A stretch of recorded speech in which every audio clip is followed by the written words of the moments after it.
성령 강림절, 또 오순절이라고 또 말을 하고 계십니다. 오늘 이 말씀은 굉장히 중요한 의미를 가지고 있습니다. 왜냐하면 하나님께서요, 요엘서 보면은요, 구약성에 있는 것입니다.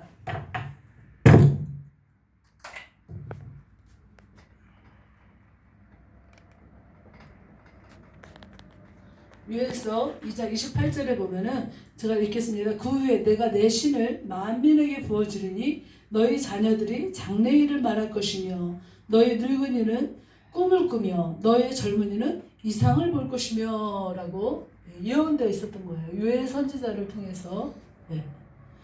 앞으로 1500년 정도 후에 있을 일을 지금 예언하고 있는 것입니다. 그때 그 후에 내가 내 신을 만민에게 부어주리니 너희 자녀들이 장래일을 말하나, 아까 우리가 찬양했죠. 너희 늙은이는 꿈을 꾸고 너희 젊은이 이상을 볼 것이다 라는 일이 실제적으로 지금 사도행전 2장에서 실현되고 있는 것입니다. 주님께서 요엘 선지자를 통해서 말씀하신 것이 사도행전 2장을 통해서 지금 실현되고 있는 것을 보여주고 있습니다. 예수님께서는 요한복음 14장, 우리 요한복음 14장 한번 보도록 하겠습니다. 신약성경 172쪽, 신약성경 172쪽, 요한복음 14장에 보면은 예수님께서 예수님이 떠나실 것을 말씀을 하고 계셔요. 처소를 예비하고 너희에게 다시 오겠다라고 말씀을 하시면서 그 얘기를 쭉 하시면서 16절, 14장 16절에 보면 내가 아버지께 구하였으니 그가 또 다른 보혜사를 너희에게 주사 영원토록 너희와 함께 있게 하시리니 라고 말씀을 하고 있습니다. 요한복음 14장 16절에 보면은 또 다른 보혜사를 보내어서 영원토록 너희와 함께하게 할 것이다 라고 지금 말씀을 하시는 것입니다. 영원토록 너희와 함께할 것이다 라는 것을 또 다른 보혜사를 통해서 주실 것이다, 이 일을 이루실 것이다 말씀을 하세요. 그리고 예수님이 바로 보혜사였다는 것입니다. 보호하시고 은혜를 주시고 우리를 가르치신다는 뜻을 가지고 있습니다. 그분께서 우리를 보호해 주시고 지켜주시고 은혜를 주시고 가르치신다고 말씀하시는 것입니다. 예수님이 오셔서 3년 반 동안 공생애로 제자들과 그 예수님을 따르는 자들과 함께 계셨지만 육신의 주님은 갈릴리 땅 주변으로 계속적으로 복음을 전할 수밖에 없으셨는데 그분이 십자가를 지시고 이제 나는 육신적으로는 떠나있지만 너희는 그 후에 내가 다른 영을 또 다른 보혜사로 너희와 함께 할 것이다 라는 것을 지금 예언적으로 말씀을 하시고 계시는 것을 볼 수가 있습니다. 계속적으로 좀 더 읽겠습니다. 저는 요한복음 14장 17절 보면 저는 진리의 영이라 세상은 능히 저를 받지 못하나니 이는 저를 보지도 못하고 알지도 못함이라. 그러나 너희는 저를 아나니 저는 너희와 함께 거하시며 또 너희 속에 계시겠습니다. 라면서 그분이 우리 안에 계신다는 것을 말씀을 지금 하고 계시는 것입니다. 성령님이 사도행전 2장 11절에서 13절까지 오기 전에 성령님은 구약에도 성령님은 계셨습니다. 그래서 이 성령님은 하나님, 예수님, 성령님 삼위일체 되시는 그분이 온 땅을 만드신 창조주이신 그 세 분이 함께 만드신 그 일이 구약 성경에 보면 계속 성신이라고 그래갖고 다 성신의 역사 계속적으로 창세기 1장 1절부터 시작해서 계속적으로 삼위일체의 역사 중에 성신께서 함께 하셨던 것을 말하고 있어요. 함께. 그래서 그 전에는 함께 하시는 성령님이 있으셨고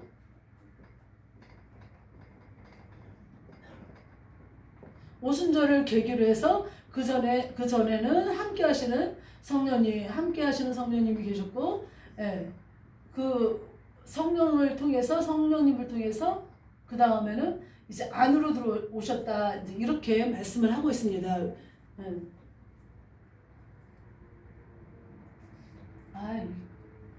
안에 계시는 성령님을 지금 말씀을 계셔서 이제는 구약 때는 필요에 따라서 성령이 임하셔서 부어주셨어요.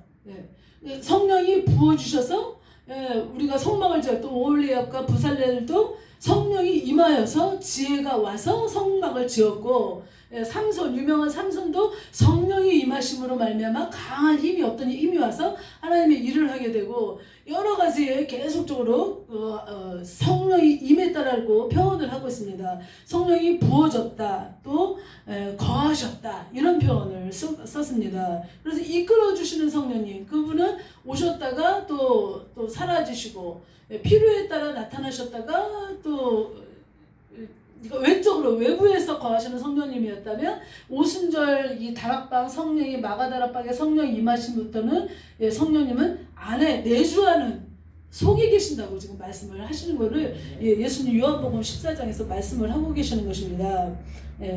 그래서 요한복음 14장 19절에 보면, 조금 있으면 세상은 다시 나를 보지 못할 것이오되 너희는 나를 보리니 이는 내가 살았고 너희도 살겠습니다. 부활에 대해서 말씀을 하시고 계십니다. 또 그날에는 내가 아버지 안에, 너희가 내 안에, 내가 너희 안에 있는 것을 너희가 알리라. 안에 계시는, 안에서 함께 계시는 제 주님을 말씀하시는 것입니다. 21절, 나의 계명을 가지고 지키는 자라야 나를 사랑하는 자니, 나를 사랑하는 자는 내 아버지께 사랑을 받을 것이요 나도 그를 사랑하여 그에게 나를 나타내리라 라고 말씀을 하셨습니다. 그분이 내 안에, 성령님이 내 안에 들어오시면 내 안에 계시고 내가 주님 안에, 주님이 내 안에, 이런 함께하는 역사가 나타난다라고 말씀을 하시는 것입니다. 23절에 보면 예수께서 대답하여 가라사대, 사람이 나를 사랑하면 내 말을 지키리니 내 아버지께서 저를 사랑하실 것이요 우리가 저에게 와서 거처를 저와 함께하리라. 나를 사랑하지 아니하는 자는 내 말을 지키지 아니하리니 너희의 듣는 말은 내 말이 아니요 나를 보내신 아버지의 말씀이니라. 그러면서 예수님께서 하시는 말씀은 바로 하나님 아버지의 말씀이라고 지금 계속 말씀을 하고 계시는 것입니다. 25절, 내가 아직 너희와 함께 있어서 이 말을 너희에게 하였거니와 보혜사 곧 아버지께서 내 이름으로 보내신 성령, 그가 너희에게 모든 것을 가르치시고 내가 너희에게 말한 모든 것을 생각나게 하시리라. 아멘. 성령님이 내 안에 계시면 성령님이 깨닫게 하신다는 거예요. 예수님이 그때 하신 말씀, 그 말씀이 이 말씀이었구나. 성령이 오시면 계속적으로 하나님의 말씀, 예수님이 하신 말씀이 깨달아지고 알게 되는 역사가 일어난다고 말씀을 하시는 것입니다. 사실 이 성령에 관한 말씀은요, 너무너무 많아가지고 성령학에 대해서 신학교에 가서도 1년 넘게 배울 정도로 성령에 관한 말씀은 성경 속에 거의 대부분을 차지하고 있다 해도 과언이 아닙니다. 그래서 오늘 이 오순절이라는 것은요, 성령이 오순절을 계기로 해서 그 전과 그 이유가 또 달라졌는데, 사도행전 2장으로 가서 보겠도록 하겠습니다. 사도행전 2장 신약성경 188쪽 보면은 아까 계속적으로 제가 읽었던 것처럼 오순절 날이 이미 이름에 저같이 저희가 다 같이 한 곳에 모였더니 라고 말씀을 하고 계시죠. 그 전에 사도행전 1장에 보면은 이런 말씀이 있습니다. 1장 2절에 보면 그의 택하신 사도들에게 성령으로 명하시고 승천하신 날까지 이를 기록하였노라. 해 받으신 후에 또한 저에게 확실한 많은 증거로 친히 나타나사 40일 동안 저희에게 보이시며 하나님의 나라의 일을 말씀하시니라 라고 말씀하고 계십니다. 해 받으셨다라는 것은 바로 십자가에서 죽임을 당하셨다는 거예요. 그러고 나서 부활하셔서 3일 만에 부활하셔서 주님은 40일 동안 제자들에게 하나님의 나라에 대해서 쭉 말씀을 하셨다는 것을 지금 말하고 계십니다. 그러면서 이제 주님은 승천을 하시는 거죠. 그러면 4절에 보면 사도와 같이 보이사 저희에게 분부하여 가라사대 예루살렘을 떠나지 말고 내게 들은 바 아버지의 약속하신 것을 기다리라. 아버지의 약속하신 것이 아까 말씀드린 또 다른 보혜사를 성령을 기다리라고 말씀을 하시는 것입니다. 그래서 5절에 보면 요한은 물로 세례를 베풀었으나 너희는 몇 날이 못되어 성령으로 세례를 받으리라 라고 지금 말씀을 하셨어요. 6절에 저희가 모였을 때 예수께 묻자 가로되 주께서 이스라엘 나라를 회복하심이 이때이니까. 네, 이들은 그때 로마의 소국이었기 때문에 독립을 엄청나게 원하고 있었으니까 그러면 이제 우리의 이스라엘의 독립이 약속한 것이 이제 이루어질 것입니까? 라고 지금 물어보는 것입니다. 이스라엘 나라가 회복되는 것을 이때입니까? 라고 물어보시는데 예수님은 7절에 말씀하시기를 가라사대 때와 기한은 아버지께서 자기의 권한에 두셨으니 너희의 알 바 아니요. 근데 로마의 속국이었고 이스라엘의 독립이 1948년이 되기까지 그들은 디아스포라로 다 흩어지게 되었지 않습니까? 그런데 지금은 예수님의 때고요. 8절에 보면은 오직 성령이 너희에게 임하시면 너희가 권능을 받고 예루살렘과 온 유대와 사마리아 땅끝까지 이르러 내 증인이 되리라. 이 말씀 굉장히 중요한 말씀입니다. 1절 사도행전 1장 8절은 웬만한 사람은 다 외울 정도로 오직 성령이 너희에게 임하시면 너희가 권능을 받고 예루살렘과 온 유대와 사마리아 땅끝까지 이르러 점차적으로 온 땅 가운데 복음을 전파할 것을 말씀을 하십니다. 그 전에 성령이 임하셔야 되는 거죠. 성령님이 임하셔야 되는 것입니다. 이 성령님이 이때 40일 예수님이 승천하시고 열흘 동안 저들이 15절에 보면은 모인 무리의 수가 한 120명이나 되더라. 그때 베드로가 그 형제 가운데 일어서서 가로되라면서 그들이 한 120명의 성도라고 하기도 하고 문도라고도 하겠는데 이들이 마가의 다락방 굉장히 큰 방이었습니다. 여기서 모여서 열흘 동안 120명이 꼼짝도 안 하고 기도를 한 것이죠. 한 500명이 예수님이 감람산 승천하실 때 예수님의 승천하는 모습을 봤지만 그리고 예수님이 이 명령을 하셨지만 120명만 남아서 열흘 동안 전혀 기도에 힘쓰니라. 전혀 기도에 힘쓰니라. 성령을 받으려면 그러니까 기도해야 된다는 것이죠. 기도를 해야 성령을 받는, 또 회개해야 사도행전에 나옵니다. 회개할 때 성령이 저들에게 임했다라고 말씀을 하십니다. 성령은 아까도 말씀드린 것처럼 또 다른 보혜사, 거룩한 영, 진리의 영, 예수의 영, 그리스도의 영, 그분이 우리 안에 임하시는 것을 말씀을 드리는 것입니다. 예. 그래서 마가의 다락방에 사도행전 2장의 말씀처럼 성령이 급한 바람, 불의 혀 같고 급한 바람같이 임하시게 된 것을 볼 수가 있습니다. 사도행전 2장 1절에 보면 오순절 날에 이미 이름에 저같이 다같이 한 곳에 모였더니 호련히 하늘로부터 급하고 강한 바람 같은 소리가 있어 저희 앉은 온 집에 가득히 성령이 임하셨다는 것입니다. 이곳에 한 120명이 지금 다 자기 나라 말로 어쩌고 진짜 우리 지사님 말씀하신 것처럼 기도하려고 해도 전 세계를 다 돌아도 5분 10분 자기 말로 방언이 아닌 우리 말로 기도한다는 게 정말 어려운 거거든요. 차라리 방언 받은 사람은요 기도하기가 쉬워요.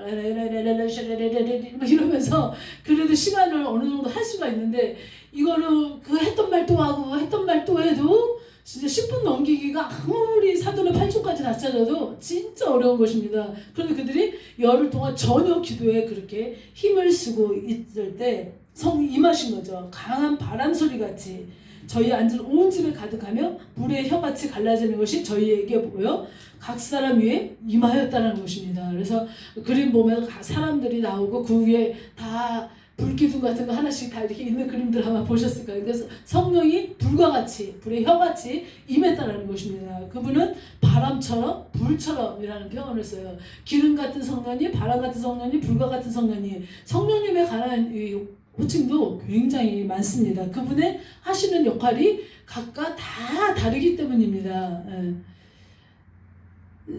저 같은 경우는 이제 이렇게 성령을 받았다, 성령이 임했다. 물론 이제 성령님은 이미 우리가 시편 139편에 너희의 형질이 만들어지기 전에 이미 주님 우리 알으셨다고 말씀을 하세요. 하나님 하늘로부터 우리 보내심을 받아왔죠. 근데 이제 그런데 그 영이 보내심을 받았는데 거듭이 나야 되는 거예요. 다시 태어나요. 이 땅 가운데 보내심은 받아 자연으로 왔지만 영이 거듭을 나야지 되는 거예요. 그래서 성령이 아니고는 거듭날 수 없다라고 말씀을 하셨거든요. 물과 성령으로 거듭난다고 말씀을 하셨기 때문에, 그래서 성령님은 이미 우리 가운데 임하시고 우리가 예수를 주라고 시인할 때 성령이 임하셨다고 말씀을 하십니다.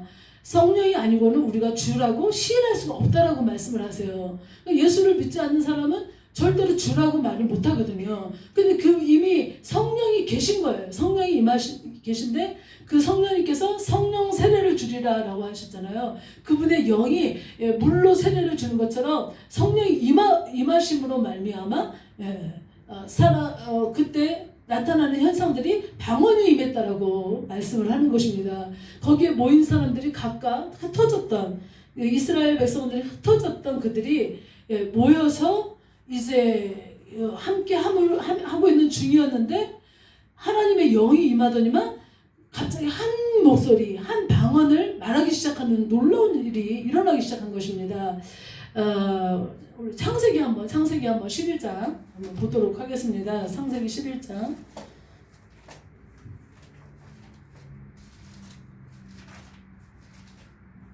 창세기 이제 11장에 보면은 바벨탑 사건이 나오는 것입니다. 창세기 11장 1절에 온 땅의 구음이 하나이요 언어가 하나이었더라. 이에 그들이 동방으로 옮겨다가 신할 평지를 만나 거기 거하고 서로 말하되 자 벽돌을 만들어 견고히 굽자 하고 이에 벽돌로 돌을 대신하며 역청으로 진흙을 대신하고 또 말하되 자 성과 대를 쌓아 대 꼭대기에 하늘에 닿게 하자 하여 우리 이름을 내고 온 땅의 지면에서 흩어짐을 면하자 하였더니 이들의 인간의 생각이라는 것이 자기 이름을 높이 올리고 또 이제 하나로 뭉쳐져 갖고 우리 흩어짐을 면하자 하면서 인간의 계획을 세웠던 것입니다. 바벨이라는 뜻은 혼잡이라는 뜻을 가지고 있죠. 그래서 5절에 보면 여호와께서 인생들의 쌓는 성과 대를 보시려고 강림하셨더라. 여호와께서 가라사대 이 무리가 한 족속이요 언어도 하나이므로 이같이 시작하였으니 이후로는 그 경영하는 것을 금지할 수 없으리로다. 자 우리가 내려가서 거기서 그들의 언어를 혼잡게 하여 그들로 서로 알아듣지 못하게 하자 하시고 여호와께서 거기서 그들을 온 지면에 흩으셨던 고로 그들이 성 쌓기를 그쳤더라. 그러므로 그 이름을 바벨이라 하니 이는 여호와께서 거기서 온 땅의 언어를 혼잡게 하셨습니다. 여호와께서 거기서 그들을 온 지면에 흩으셨더라라고 말씀을 하고 계십니다. 그래서 언어가 굉장히 각 나라마다 달라지고 복잡하게 된 원인을 창세기 12장에서 찾을 수가 있었던 것입니다. 근데 그 일이 이제 사도행전 2장을 통해서 언어가 하나로 방언을 통해서 하나로 되어져서 되어지는 놀라운 역사를 보게 되는 것입니다. 자, 그럼 오순절은 어떤 날이냐? 오늘이 제가 오순절이라고 말씀을 드렸습니다. 지금 아마 각 교회들은 다 이 오순절에 대한 설교를 목사님들이 다 성령에 관한 설교를 하고 계실 것입니다. 오순절은 이스라엘은 이렇게 7대 절기가 있습니다. 7대 절기가 있으면요. 처음에 6월절이라고 합니다. 6월절. 이것은 출애굽기 12장에 자세히 나와 있습니다. 뛰어넘다. 예수 어린 양의 피로 말미암아 문설주 좌우 임방에 발라서 재앙이 죽음이 뛰어넘는 그런 날을 6월절이라고 하는데 이 날이 이스라엘 달력으로는 아비월이라고 하거든요. 이 아비라는 것은 시작을 의미하고 있습니다. 아비월 시작 1월 이스라엘 달력으로 1월 1월 14일 날 6월절 14일이나 15일로 봅니다. 이때 6월절이 시작된 거예요. 이날 통과하고 그 다음 날을 무교절이라 해서 이때는 이스트 그러니까 이스트 누룩이 없는 떡을 먹는 날이 7일 동안 진행이 되어져 갑니다. 이때는 성회로 모이고 사람들이 이때 번제를 드리고 소제를 드리고 하나님 앞에 제사를 드리면서 그러면서 누룩 없는 떡을 먹는 것입니다. 누룩이라는 것은 바로 죄를 상징하고 있습니다. 그래서 실제로 예수님께서 나는 누룩 없는 떡으로 오신 거예요. 죄 없으신 누룩의 떡으로 예수님이 오신 것입니다. 이때 7일 동안은 무교절이라 해서 누룩 없는 빵을 먹으면서 이제 주님을 이제 기념하는 그런 날이 되겠습니다. 그리고 바로 이제 초실절,